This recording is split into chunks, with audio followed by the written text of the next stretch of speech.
నాకు పెన్షన్ రావట్లేదయ్యా. నాకు ఇల్లు లేదు, స్థలం లేదు, ఏమి లేదు. నాకు అయాల ఇల్లు స్థలము నీకు ఇస్తానని చెప్పి మమ్మల్ని మోసం చేసి ఓటేపించుకున్నారు.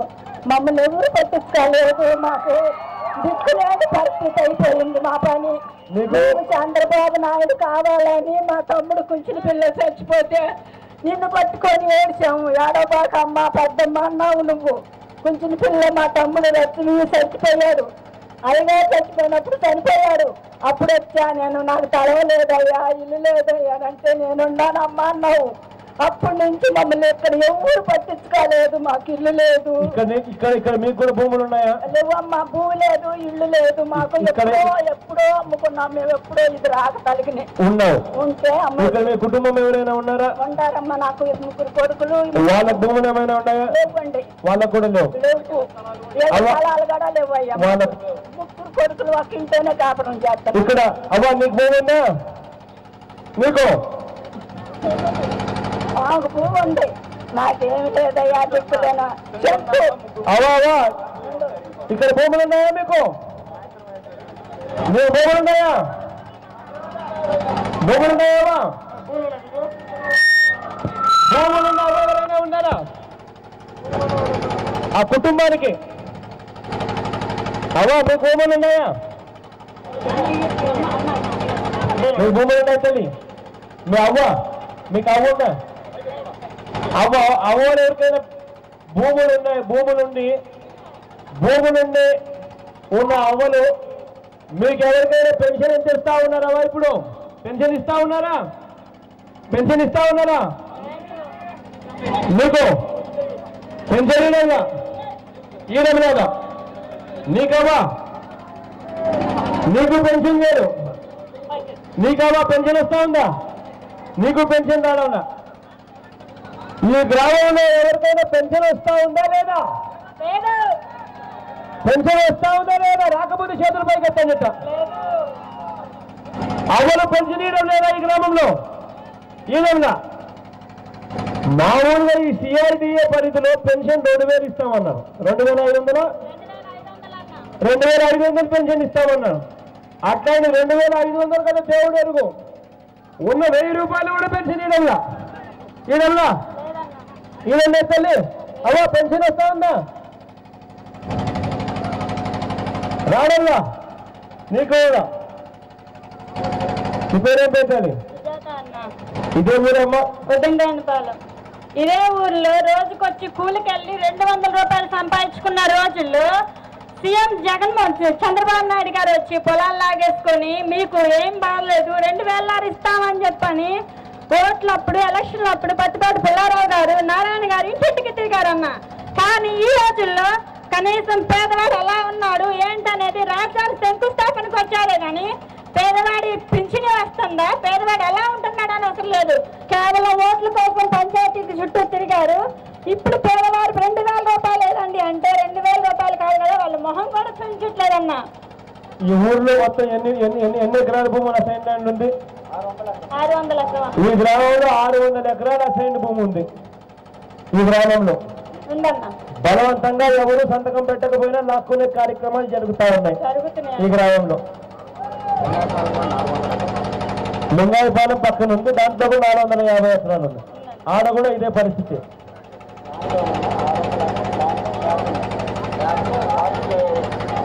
అమ్మా పనులు లేవని అడిగితేనమ్మా మీకు పనులు లేవు కదా, రోడ్లు వేయడానికి రండి. ఈ రోజు నుంచి కూడా వద్దరానిపాలెం కూలీలకి ఇదే పని అని చెప్తున్నారన్న.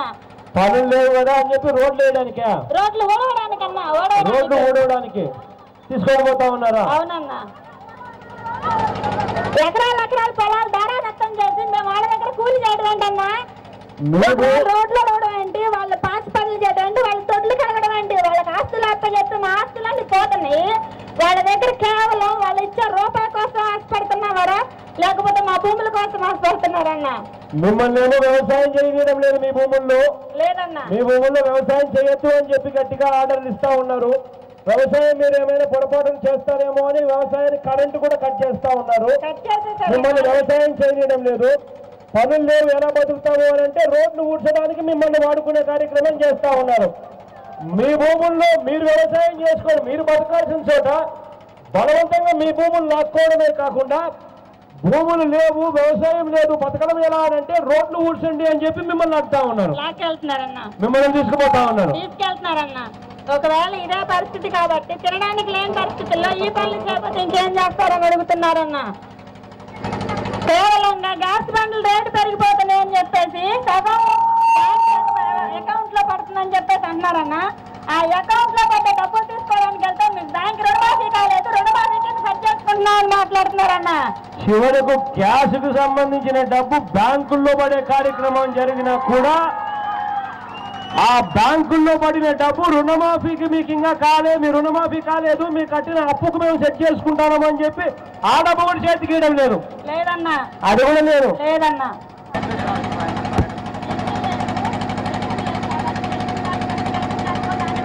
బాబు కొడుకమ్మ, బాబుకి ఏం రోగం ఉంది? బ్లడ్ ఉత్పత్తి కావడం లేదు, లివర్ ప్రాబ్లం ఉంది బాబుకు. ఇలాంటి బాబుని ఎలా బ్రతికించుకోవాలన్నా? రేషన్ కార్డు లేకపోతే 2000 రూపాయలు పెన్షన్ రాదు.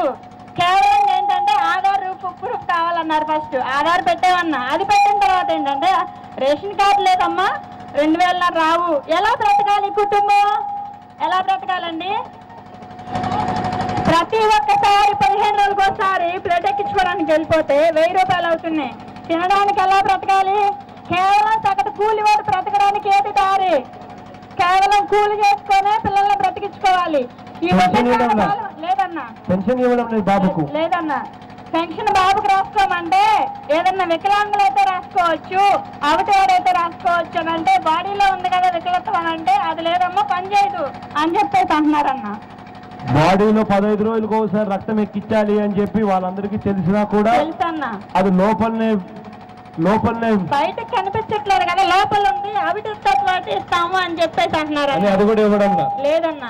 అది కాక మీ భూములు ఇప్పుడు లాక్కుంటా ఉన్నారు, లాగేసుకుంటున్నారన్న. నీకు ఎన్ని ఎకరాల భూమి తల్లి? 1 ఎకరం ఉందన్న. నీకున్న 1 ఎకరా భూమి కూడా ఇప్పుడు బలవంతంగా లాక్కునే కార్యక్రమం చేస్తున్నారు. ఆల్రెడీ అయితే పొలంలో పైరు ఉంది, ఆ పైరుకు నీళ్లు కట్టుకోవడానికి కూడా కరెంట్ లేదన్న.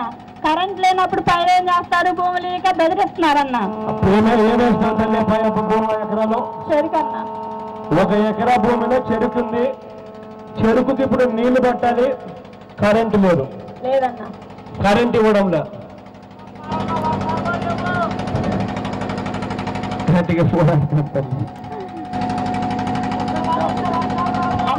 ఈ భూములకు సంబంధించి ఆర్కే అన్ని దగ్గరుండి కోర్టుకేసే కార్యక్రమాలు గట్టిగా చేద్దాం తల్లి. కోర్టుకు మనం కోర్టుకు వేద్దాం, గట్టిగా దీన్ని ఆపే ప్రయత్నం చేస్తాం. పొరపాటున చంద్రబాబు నాయుడు గారు ఏదైనా తనకున్న పలుకుబడితో ఏదైనా తనకున్న అధికారాన్ని దుర్వినియోగం చేస్తూ పొరపాటున మనకు ఏదైనా అన్యాయం చేశాడు అని అంటే మాత్రం నేను ఇంతకు ముందు మళ్ళీ చెప్పాను, ఇప్పుడు మళ్ళీ కూడా అదే మాటే చెప్తా ఉన్నా. చంద్రబాబు నాయుడు గారి ప్రభుత్వం ఎల్లకాలం సాగదు అని. చంద్రబాబు నాయుడు గారి పరిపాలన పోయే రోజు అతి త్వరలోనే వస్తుంది. వచ్చిన తర్వాత మనందరి పరిపాలించుకునే మన రోజు మనకు వస్తుంది. మన పరిపాలనలో మళ్ళీ మీ భూములన్నీ కూడా మీకు వెనక్కి తిరిగిస్తామని చెప్పి కూడా గట్టిగా చెప్తా ఉన్నా. అంతవరకు మాత్రం ఈ పోరాటం గట్టిగా కొనసాగిస్తాం. మనం వచ్చిన తర్వాత ఖచ్చితంగా చట్టాలు కూడా మారుస్తాం. అసైన్డ్ భూములు ఎక్కడ ఉన్నా కూడా ప్రభుత్వంలో ఉన్న వాళ్ళు ఆ భూములు వాళ్ళ అత్తగారు సొత్తు అని అనుకునే అధికారాన్ని పూర్తిగా తీసేస్తామని చెప్పి కూడా చెప్తా ఉన్నాం. అసైన్డ్ భూముల్లో ఉన్న వాళ్ళు ఎవరికైనా కూడా ఆ భూములు వాళ్ళే అవుతాయి. ఆ భూములు వాళ్ళకి ఇచ్చేసిన తర్వాత వాళ్ళు ఒప్పుకుంటేనే మనం ఏదైనా తీసుకునే కార్యక్రమం చేయాలి తప్ప వాళ్ళు ఒప్పుకోకపోతే ఏ ప్రభుత్వము కాదు, ఆ ప్రభుత్వానికి సంబంధించిన వాళ్ళ నాయనగా తీసుకునే అధికారం లేకుండా చేస్తామని చెప్పి కూడా గట్టిగా చెప్తా ఉన్నాం. ఖచ్చితంగా ఈ చట్టాలను కూడా మారుస్తాం, ఖచ్చితంగా తోడుగా ఉంటాం, కోర్టుకు పోతాం, అన్ని రకాలుగా పోరాటం చేద్దామని చెప్పి కూడా గట్టిగా చెప్తా ఉన్నాం. వెంకట్, నా పేరు వెంకట్. ఇక్కడ విచ్చేసిన పిల్లలకు, పెద్దలకు, అక్కలకు, చెల్లెళ్లకు, అన్నలకు, తమ్ముళ్లకు, అవ్వలకు, తాతలకు అందరికీ నమస్కారం. ఈరోజు జగనన్న మన కోసం వచ్చారు. మన అసైన్మెంట్ భూములు లాక్కోవడానికి వాళ్ళు ఎవరండి? గవర్నమెంట్ భూమి అంటున్నారు. గవర్నమెంట్ అంటే ఎవరు? Who is government? ప్రజలు లేనిదే గవర్నమెంట్ ఎక్కడది? ప్రజల కోసం నాయకులు, నాయకుల కోసం ప్రజలు కాదు. అది తెలుసుకోండి. ప్రతి ఒక్కళ్ళు ఇక్కడ చదువు లేని వాళ్ళు ఉన్నారు, చదువుకున్న వాళ్ళు ఉన్నారు. అందరూ చదువుకున్న వాళ్ళు ఉండరు, అందరూ ఉంటారు. కాబట్టి తెలుసుకోండి, ఒక్క నిజం తెలుసుకోండి, భయపడొద్దు. గవర్నమెంట్ వాళ్ళ అప్ప సొత్తు కాదు ఈ భూములు లాక్కోవడానికి.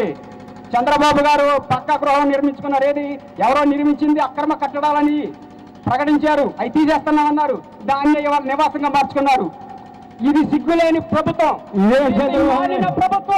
ఇదే చంద్రబాబు నాయుడు గారు నీలాంటోడో నాలాంటోడో ఎవరైనా కూడా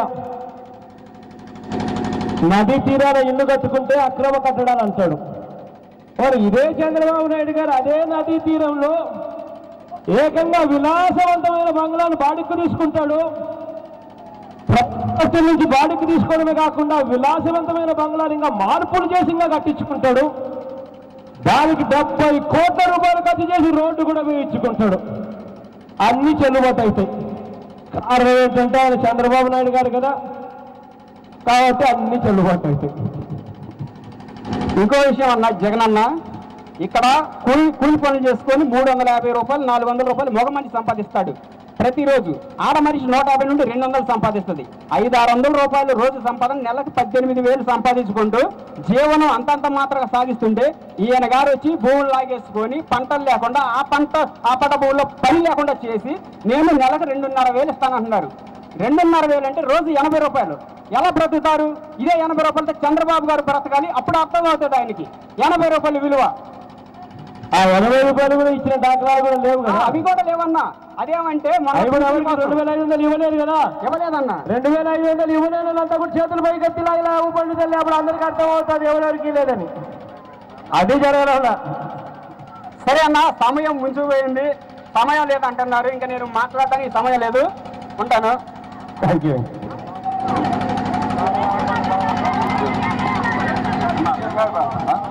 రేషన్ కార్డు ఉండాలని అంటారు. రేషన్ కార్డు వాళ్ళు ఇవ్వరు, మనం పోయి అప్లికేషన్ పెట్టినా. అంతేనా?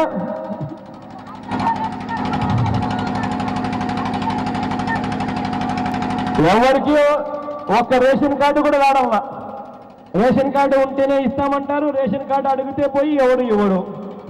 కానీ ఇక్కడికి వచ్చిన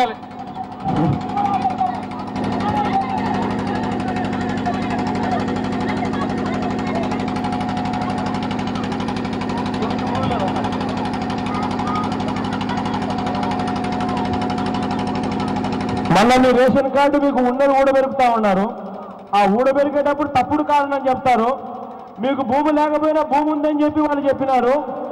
సరే, మా రేషన్ కార్డు ఊడబెరికినారు, మాకు భూమి ఉందని అంటున్నారు. మాకు ఆ భూమి చూపించి ఆడుందో మేము ఆ భూమి లేకపోయి వ్యవసాయం చేసుకున్నామంటే అది చేయరు.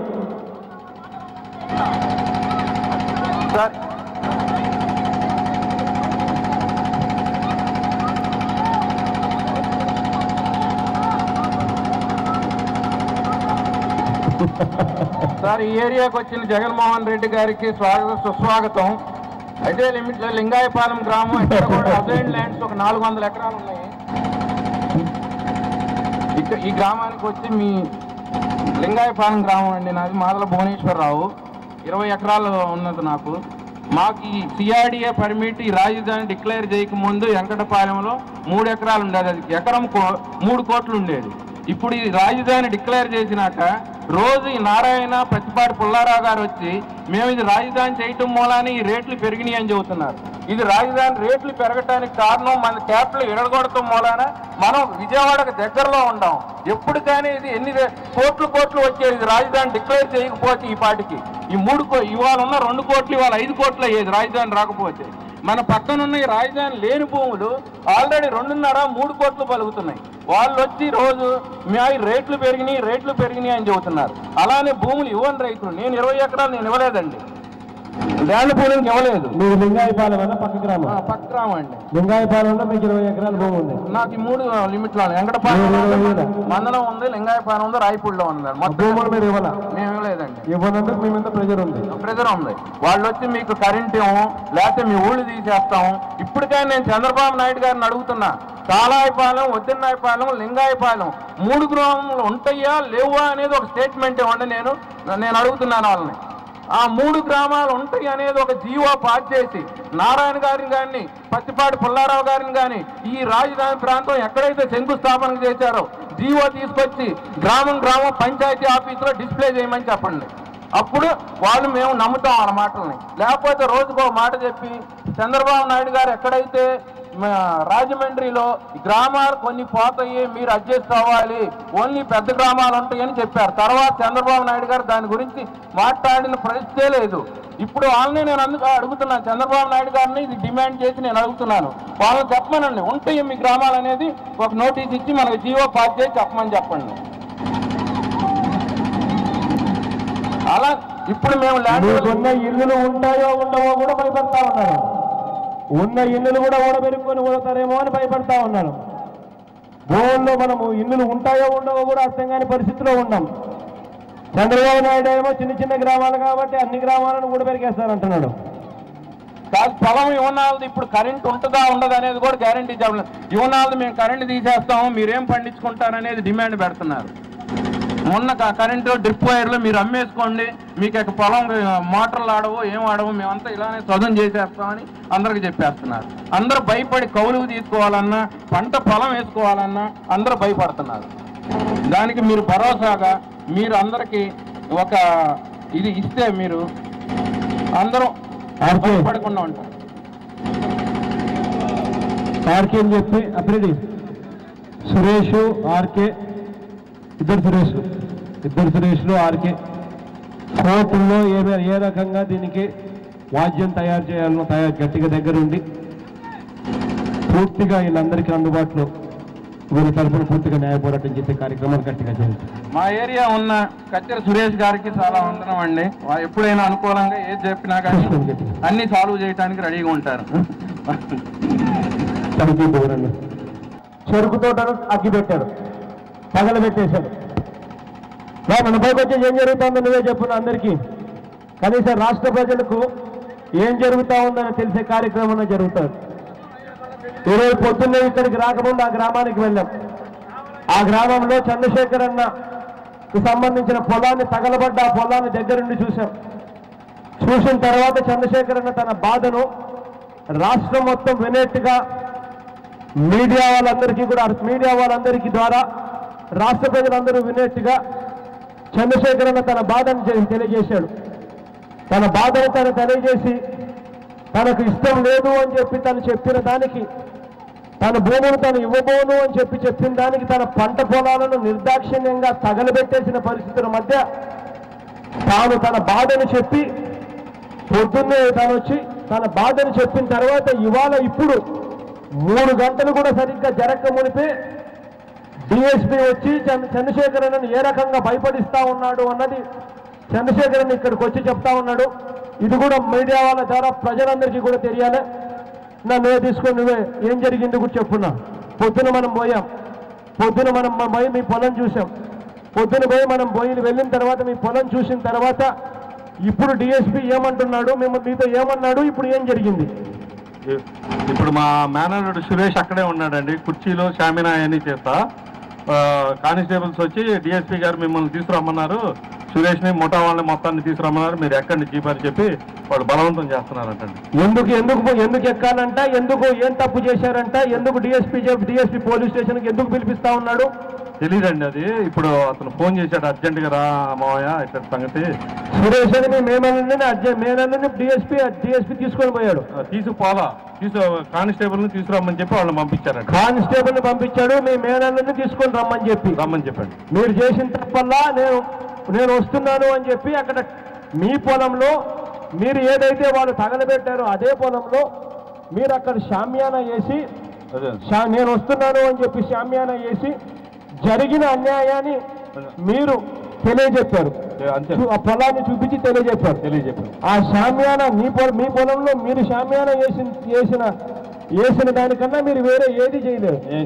కానీ డిఎస్పీ కానిస్టేబుల్ని పంపించి మీ మేనల్ని అక్కడే ఉన్న మీ మేనల్ని స్టేషన్కి రమ్మని చెప్తా ఉన్నాడు.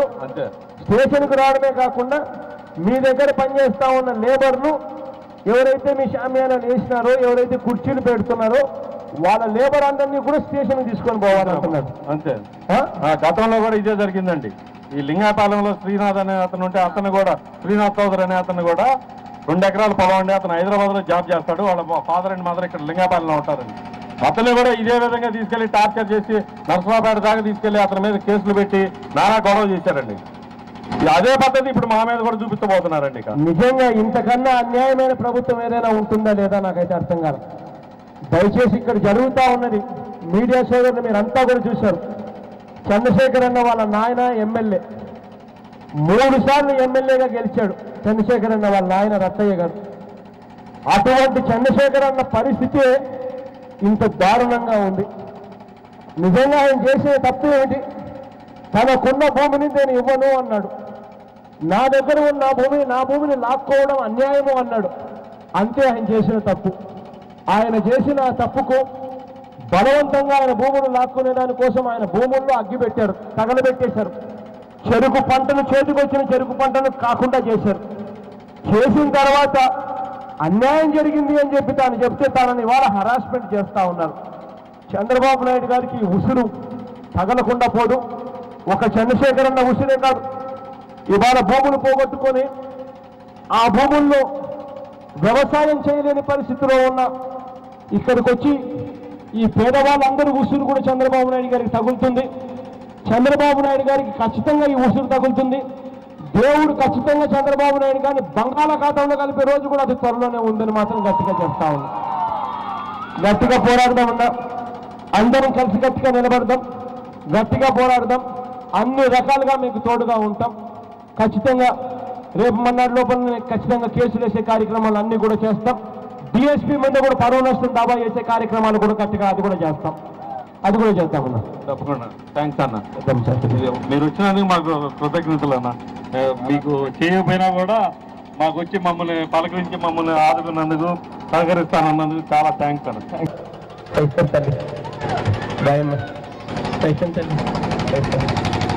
पैसे याकब